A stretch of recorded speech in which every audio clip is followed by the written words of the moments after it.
microphone's working? Great. Okay, thanks a million. Listen, thanks so much to you all for showing up today and showing your support. I know most of you here were probably victims of the flood.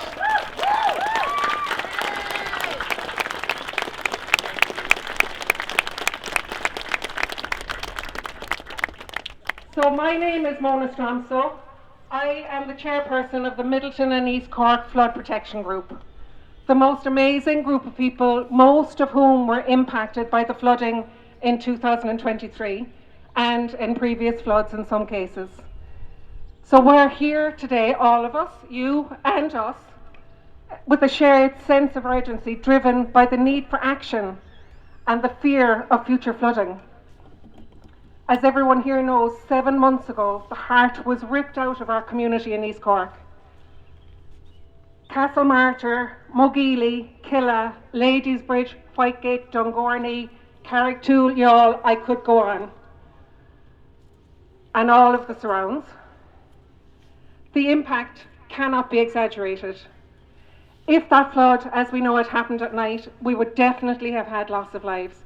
There were several near misses.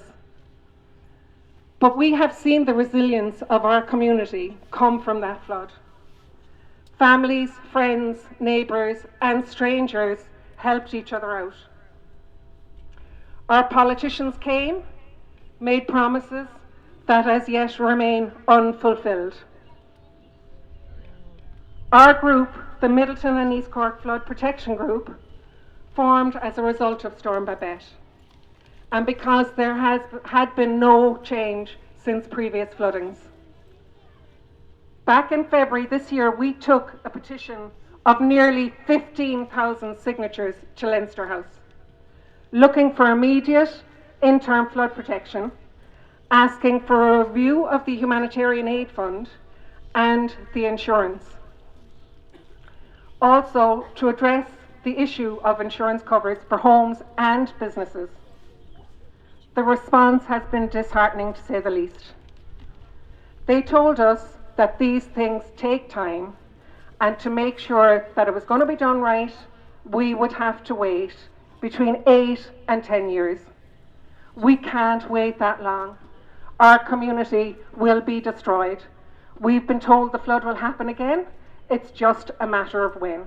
It could be this month, next month, but it will happen again.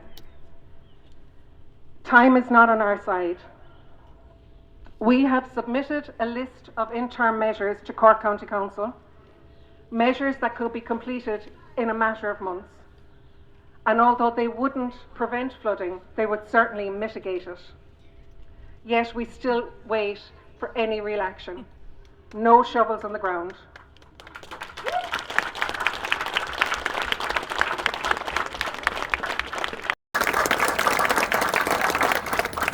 Good afternoon, everybody. When I heard I was asked to speak, I was very fearful, but when I realised that the cause was very serious and was affecting all of us, I said, no problem, here goes. And then I began to wonder why me to make the first speech. The reason, I suppose, is that I was duly affected. My own home, which is the stone house by the bridge by the river, the home aspect was under waist-high water. The surgery next door was under the same height of water. So essentially, my whole existence flooded. I suppose that we should do a quick reference back to the big date, which is the 18th of October, 23. Even though I live by the Dungorney River, that wasn't the main issue. So neither the river nor the tide was the main issue on the day. It was the excessive water coming down from Lisgool, Liam Laura, Ballyedmond, Carrigardina, etc. All of it made its way into the river, onto the road, and then out of the river when the bridges started giving trouble, onto the road. All of this started to accumulate and pour down Mill Road. As it came to the roundabout by the fire station, the original fire station, the natural drift was for the water to go left, meaning towards Super Value, Midleton Hospital, and then on down through Drury's Avenue. The houses in Drury's Avenue, the situation there was such that the furniture in the downstairs was hitting off the ceilings of the rooms. So God help anybody living in those houses. They, to me, in my mind, were the most affected. The water careered onto Connolly Street, then down onto the main street and joined on with the water from the upper main street. And it all came down towards the bridge. The water couldn't go up and over the bridge because it was too high. It couldn't go left into the baby walk because it was already full. So it had two choices. One was to come in my front gate, which it duly did, and blew the gate out of the way as well. It also went into Cuddigan's Yard in through Sean Welch's area. Now, not only was there a severe height of water, but there was significant strength in the flow. Some of it hit a flower bed in front of my front door, and the turbulence caused a 1 metre hole immediately outside my front door. So there was a metre by a metre and a metre down of a hole just dug into impacted ground that has been driven over for 200 years. So all of a sudden you had a 1 metre hole, and stonework that was buried down 4 feet was coming onto the surface, and pieces of it still remain there to this day. One inside story that we've often reflected on is my wife called me to come into the kitchen because there was a giant box inside in the kitchen. I couldn't understand as I went in, but then when we looked, it was an actual heavy marble table upside down floating in the water. That's severe.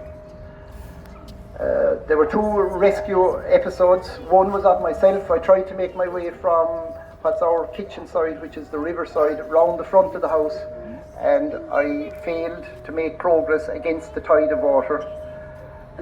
I need to thank one of my neighbours, a new neighbour, Neville, who was here in the crowd with his baby from the rock. He actually came and rescued me with a surfboard and the rope leading out of the surfboard. He pulled me to safety. The other rescue element was the lever.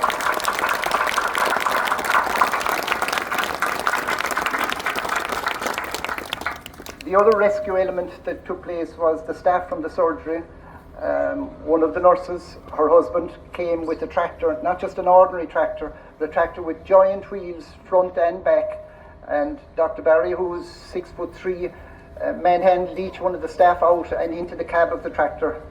That was, in my mind, an excellent rescue.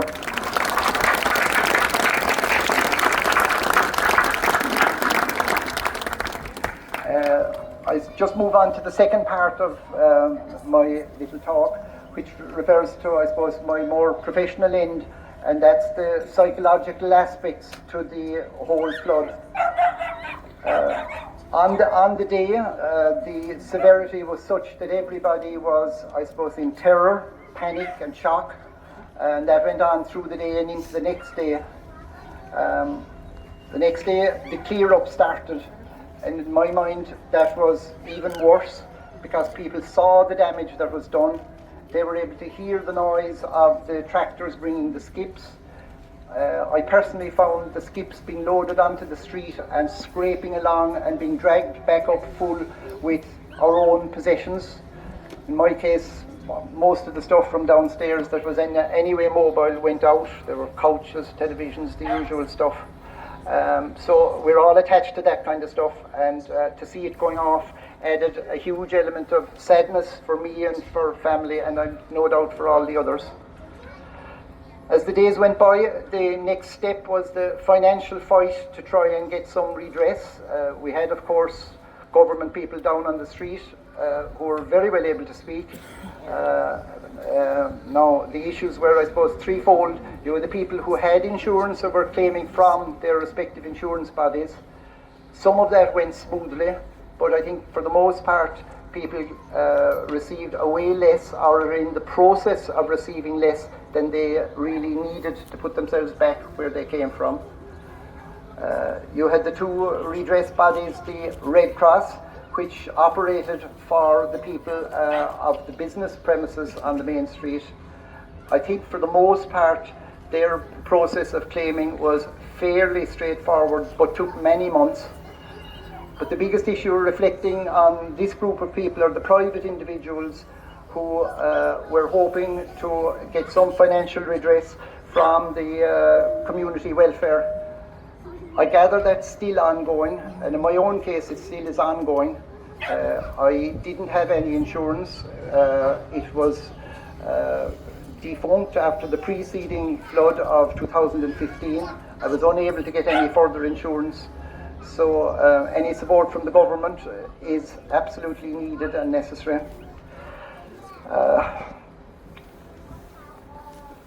Throughout all the time to date, and still totally relevant, there's a huge level of anxiety in the community. There's a form of anxiety called anticipatory anxiety. That is really huge. That's people thinking about what might happen, the anticipation of what is down the line, more than likely. So people have to contend with that type of feeling in their system all the time. There's no let up on that. It's day and night, and everything revives memories. And I'm sure today the people attending here will get some of the memories reborn again. They'll be mainly unpleasant, but hopefully with support they'll turn out to be somewhat better.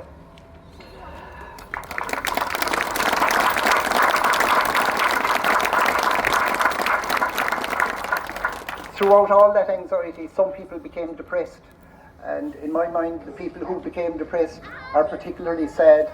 They are unable to get any kick out of anything in life because of the flooding. It's totally shrouding and enshrouding all their thought process, so that everything is flood related. Sometimes in our house we call it the F word, and it certainly is and was that. Now, on an even more serious note, I note the fact that so many people were lucky not that the event didn't occur during the night. However, I am aware of deaths specifically related long after the event that are related to the flood. So we need to have understanding for families who have lost members definitely related to the flood. Now my last point is, when COVID came around a couple of years ago, everybody was waiting for a cure, and the cure in fact was prevention, which was vaccination. Normally if vaccination for a new illness or an old illness is being arranged, the process takes 8 to 10 years. But when the chips were down, and when the medical scientists got their shoulder to the wheel, that process was reduced to a year. So something that normally takes 8 to 10 years, when the pressure was real and significant, it was converted down into a year. And I can still remember my first day driving up to the South Infirmary to get my first vaccination. That is 1 year instead of 8 to 10 years. So at the end of this speech, the request to the County Council and the powers that be is, please put your shoulder to the wheel. We need some speed up of the whole process. Thank you very much for coming and for listening.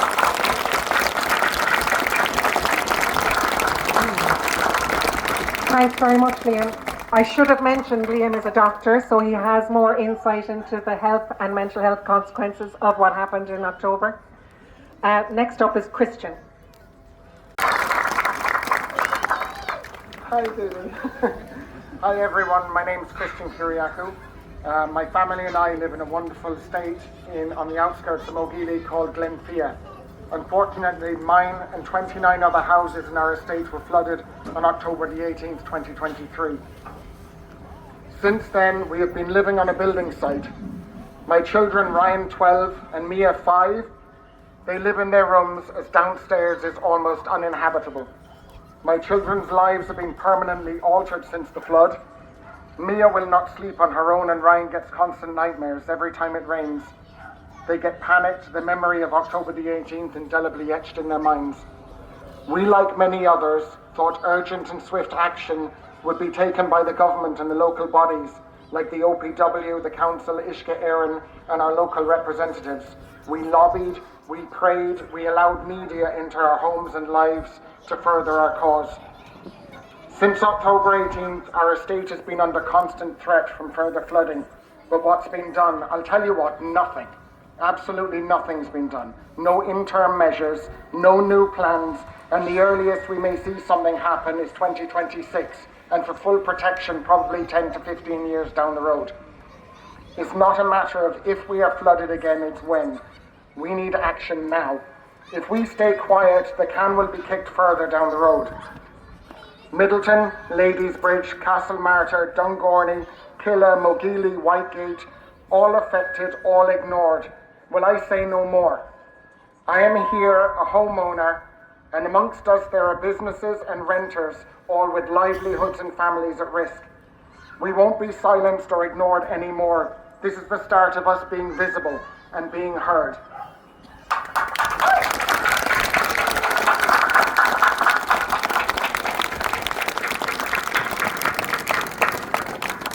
It says it all about the state's readiness to respond to a flood event, that the most help we received was from a local charity, the Midleton Hub, who fed my family and I for weeks.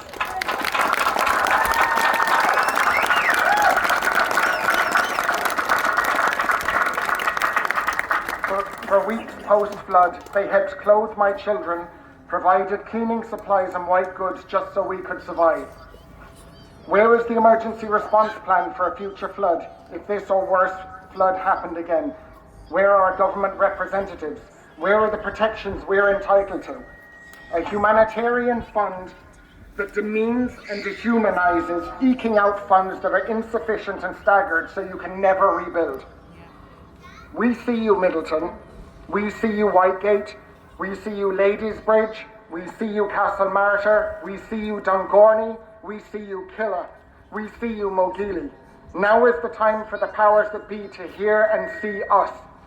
We have a chance to be visible, and all of you here today make that possible. As individuals, we are invisible, but as a community, we are a force for change. Don't throw it away, make them see us.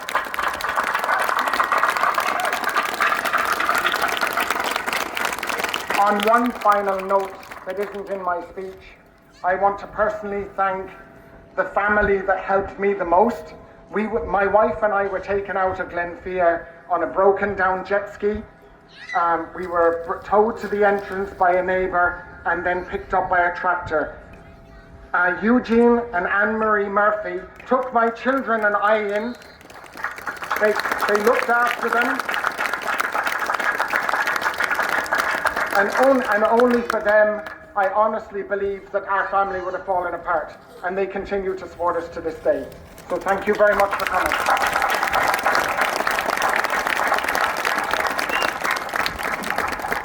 Thanks very much, Christian. Next speaker is our Secretary, Caroline Leahy.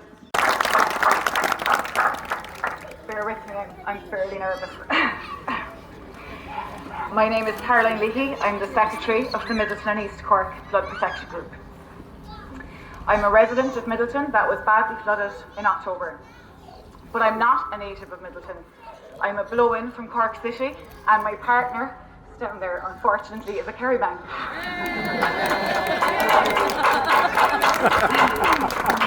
We came to view our house in Midleton in 2015 after a long search for the right town to call home. We liked the house, we paid a quick visit to some local shops, we met some really friendly people, and we both left and we thought this is the town that we want to call ours. We lost so much in October. Our life's possessions in a skip on the driveway. Our walls stripped back to the bare beams.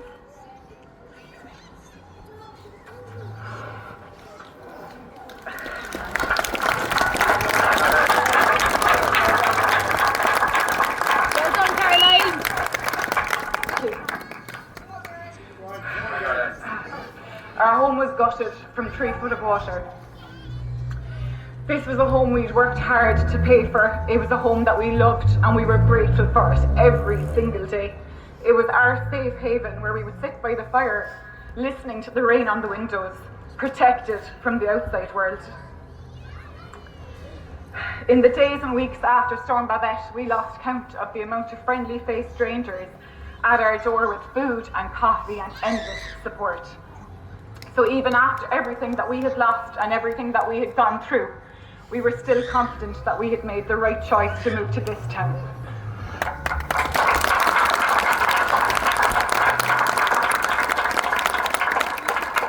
This community was a silver lining in a very, very dark cloud, and that's something that we will keep with us for the rest of our lives in Midleton. We knew then that the community of East Cork was an absolutely incredible one. We knew we would not be left alone to fend for ourselves, and even though the authorities hadn't stepped in to help us, the locals of East Cork definitely did.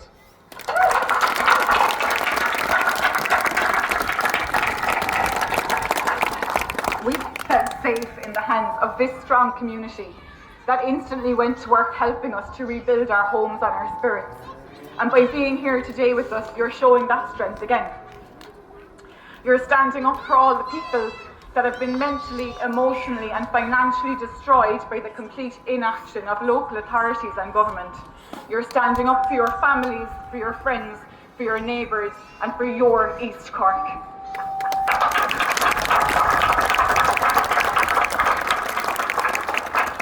We deserve better than this. And I just need to take one more minute to thank each and every member of this group who's given every hour they have spare to this campaign, and they've committed to keep going until such time as East Cork is protected. It's been an exhausting task for us. We're still dealing with the trauma that we've all gone through, and we're still dealing with repairs to our buildings. But every person has shown up week in, week out to our meetings with a really positive can-do attitude and a strong belief that ordinary people can get things done.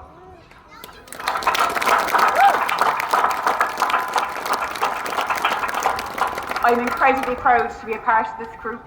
I'm proud to call them all my friends, and I'm incredibly proud to now call East Cork my home. Thank you.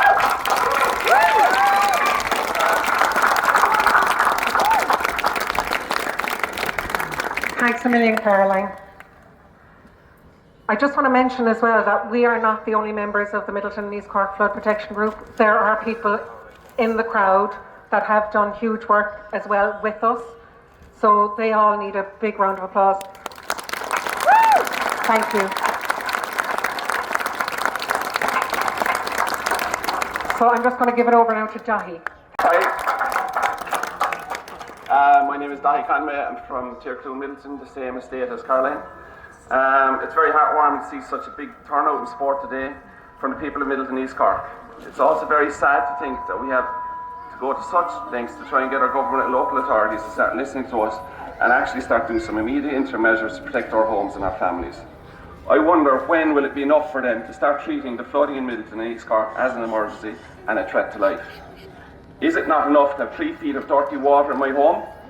Is it not enough to see my wife, who was carrying our 2-year-old son from the creche, nearly get swept away by a current of water so strong that only moments later carried my neighbour's car out of the estate?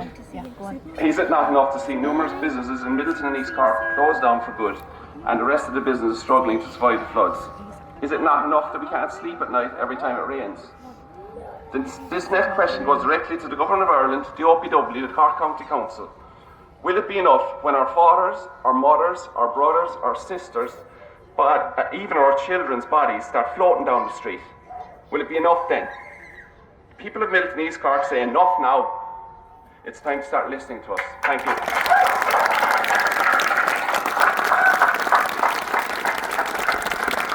Thanks very much, Dahi. Next up is Barbara Hurley, Dunbar Jewellers. Hi, good afternoon, everybody. My name is Barbara, for those of you that don't know me. I am the owner of Dunbar Jewellers on Midleton's Main Street. I am primarily here today as I 1000% support the homeowners of Midleton and the greater East Cork area. I know the devastation that flooding can cause. I witnessed it so badly in my own business. But a home is a different thing. Although badly flooded, I was able to lock my door and go home to my safe haven. I know that for so many of you lovely, lovely people here, you didn't have that choice. That was taken away from you back in October. And I am here in the hope that I can help in some small little way to get the government officials to hear us and hear our pleas and realise that the help we need is nothing more than which we deserve, and nothing more than we so urgently need. My own business was literally wiped out. Unfortunately, is what I say now, I did have insurance cover. That insurance cover was completely inadequate to cover the cost to rebuild my business.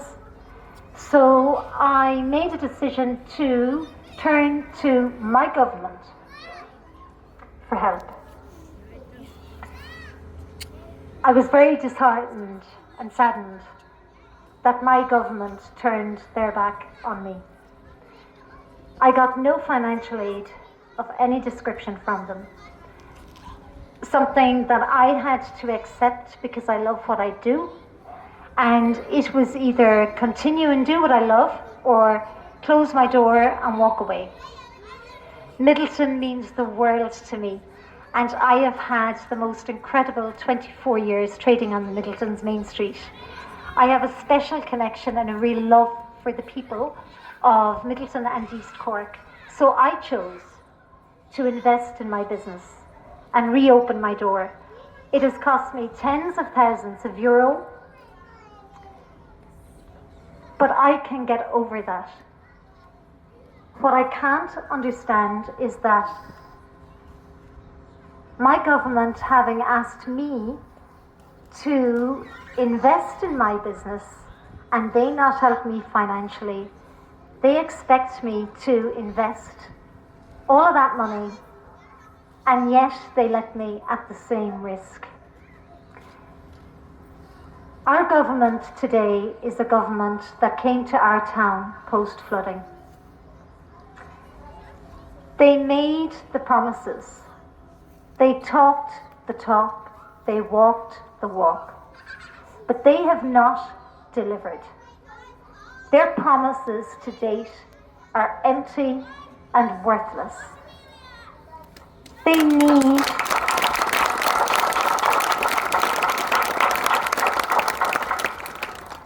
need to stand firm and keep their promises.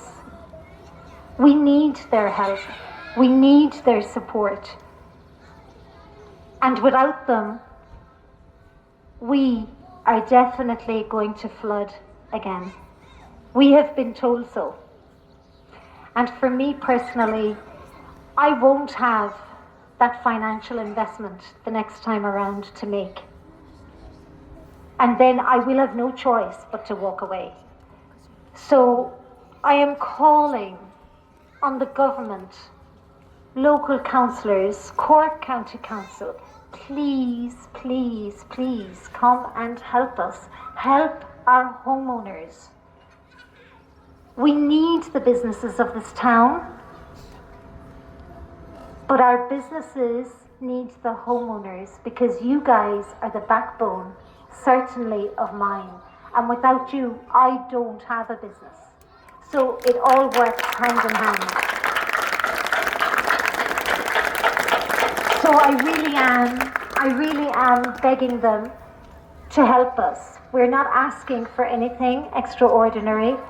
We're just looking for help. There's money being given here, there, right, left, centre, everywhere. We just want a small slice of that cake to fix our broken town. Before I go, I just want to thank all of you for coming out today. It really is so heartwarming to see the spirit of the whole community together. So I do want you all to give yourselves a boule of bass. And I also want to thank all the members of the Midleton and East Cork Flood Protection Group. What an extraordinary group of people. I have never been part of any group that has such a can-do, will-do attitude. And when nobody does it, these guys do it the best. So a massive boulabos for all of them. Thanks very much.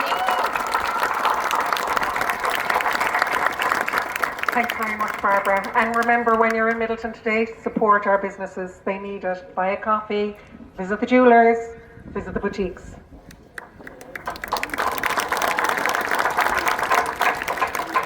Our final speaker today is Joe. I'll stand back. The thing that shocked me about the flood event in Midleton here and in East Cork was the lack of response afterwards.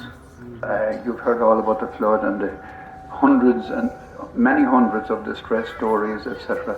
But the lack of response afterwards, nobody was dealing with it as an emergency, as something that needed to be handled urgently, etc. And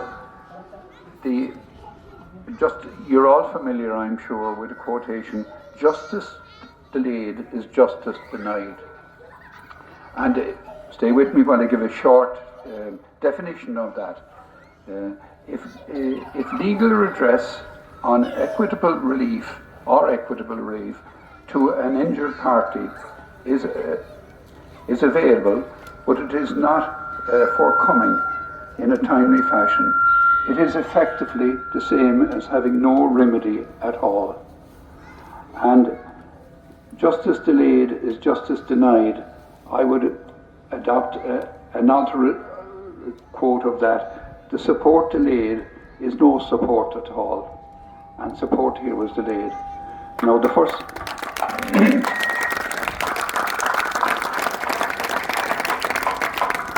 the first of those quotations is from Gladstone, 1868. The second of those quotations is from the Midleton and East Cork Flood Protection Rally 2024.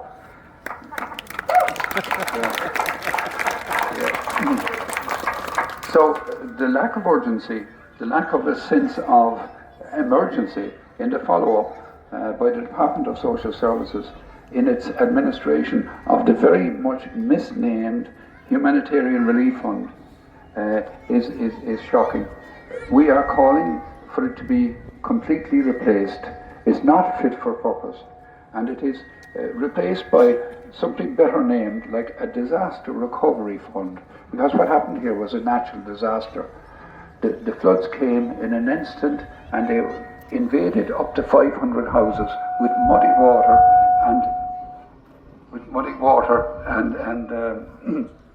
and foul water. And the response should have come immediately. The response of aid and funding help people.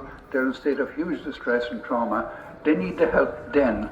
And as Dr. Liam referred, the stress and the mental effect of this stuff, delayed help that was delayed, it prolonged the recovery. The shock and trauma of that initial event was prolonged by the months and months that they were waiting for assistance and that, So it's not fit for purpose. And some of the aspects of the humanitarian fund relief, and there are many to it, I'll just mention a few. The 2 to 3 staff, firstly, the fund is means tested. You have to go through a lot of paperwork, a lot of questions to get any funding at all. And the fund supporting businesses administered by the Red Cross is not means tested. Companies aren't asked for their accounts, etc., to see if they qualify, But the 2 or 3 staff also in the local social protection office, that wasn't enhanced, There's over 500 homes were affected, but the response was, we'll take as long as it takes, and that's just not good enough. Instead of sweeping in with additional staff to help get through this quickly, no effort or structure to bring help to the distraught was applied. The people distressed and distraught had to come looking and indeed often begging for this assistance, even though the assistance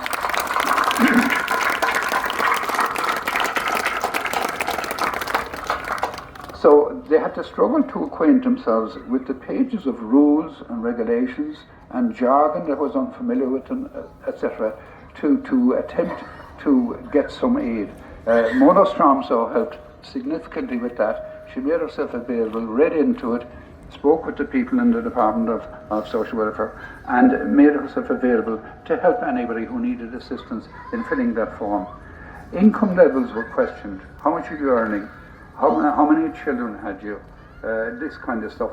Pay slips, bank statements required, etc. Insurance, if you had any, well then you're getting no help at all. No matter how adequate or inadequate or the nature of your insurance, you just didn't qualify for anything. If you didn't have insurance, well then you were asked to qualify or give evidence of having been refused insurance. Why didn't you have it? Yeah, and only 50% of the estimated costs of the repair and reconstruction that might be needed in your home was an offer. So if your bill was estimated at 60, 70 grand, you might be offered 30, 32. And then there was an element of bargaining. You only got some of that up front. The bulk of it waited until you had completed everything and could demonstrate with more paperwork that you had done so, and then you get the balance. How are you to carry out the work in the first place, you know? People don't have 60 grand hanging around waiting for such an event.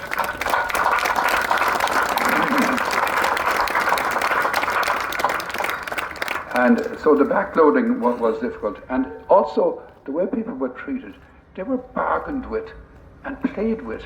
In the middle of their distress and trauma, they were bargained with. Like, they pleaded for extra money up front, and if they got a few thousand extra, then they got phone calls in many cases saying, but don't tell that to anybody. If you do, we will draw it from you. You know, who are they treating like? Who are they? People in distress, and this is the response they're getting. So it's, I won't go on further on that, but there is further there. And the second and third line of response to this emergency was just non-existent. There was zero sense of emergency or urgency about it. The first responders, like your ambulance that calls on the side of the road, and the paramedics who deal with you, they had no qualification criteria. They just dealt with what they saw. Likewise, a fire brigade coming up to your house, they have no qualification criteria. They don't say if you're insured, well, okay, well then you're covered, we'll roll up our hoses and we'll head off and leave you to solve the fire. You know, this attitude that the second responders have, like as instanced by the Department of Social Security, it's frightening, you know. And this was the main thing that struck me afterwards, you know. And you know, the urgency should get people quickly back into a functioning home. That should be the urgency. And that being denied,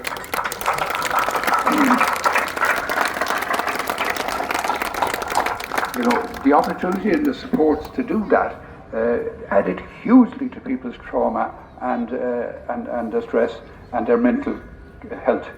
So Mona Stromso also has called for you know, a national body that could rule quickly and urgently on a disaster such as a flood or other events, and declare them an emergency. And that means all these departments should cut the red tape, cut the delays, cut whatever is normal, and come quickly to people's aid and that, you know. So departments like the Health Department, Social Welfare, OPW, etc., they just cut to it and they get in there and help and solve the problem in the shortest possible time. So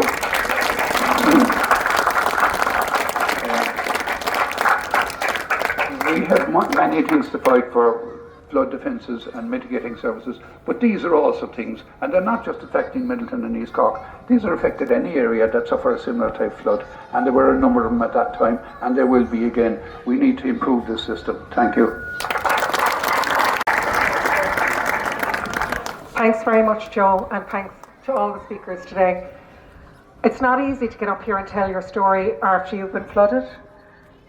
Repeating it over and over again to try and get the attention of the authorities is really, really hard. People in this group have spoken to media constantly since October. As you saw today, it's just not easy, and I'm sure you've heard hundreds of these stories. There were nearly 600 houses impacted and nearly 300 businesses. If this happens again, East Cork will be wiped out. So today, we want the authorities to listen. As other speakers have mentioned, in other emergency situations, they can change the legislation and things can happen really quickly. That's what we need in East Cork. Thank you. So I'm not going to keep you much longer. You've heard a lot of the stories. Thank you for your support. Keep supporting us. Spread the word. We need this to be resolved. We cannot wait. We cannot just sit around, listen to them talking, and nothing to come from it. We need shovels in the ground. We need interim measures. We need reviews of the humanitarian aid fund and the insurance. And that's only the start.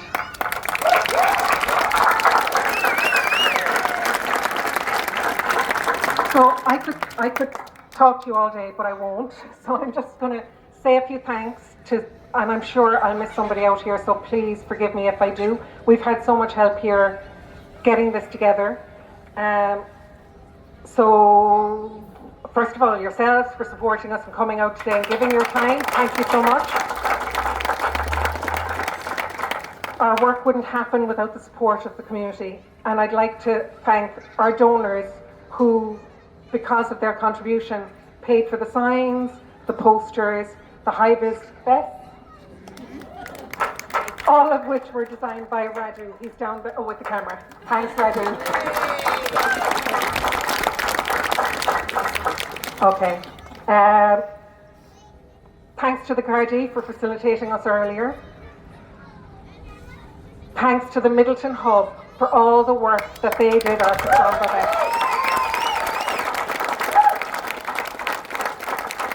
They filled a space that our authorities should have filled. They had never done anything like that before, and they became the coordinators for everything that happened in Midleton. People, I know they had to come from East Cork when they needed stuff, but they went around to houses, they delivered food, clothes, cleaning supplies, and lots of other things. So thanks so much to the Midleton Hub. Thanks to the businesses who also supplied food, clothes, supplies, mainly went through the Midleton Hub, but they were delivered to them, all free of charge. There was never enough. They still need more, but those businesses gave it without any cost, or with the cost, accepting the cost themselves. We will be eternally grateful for that.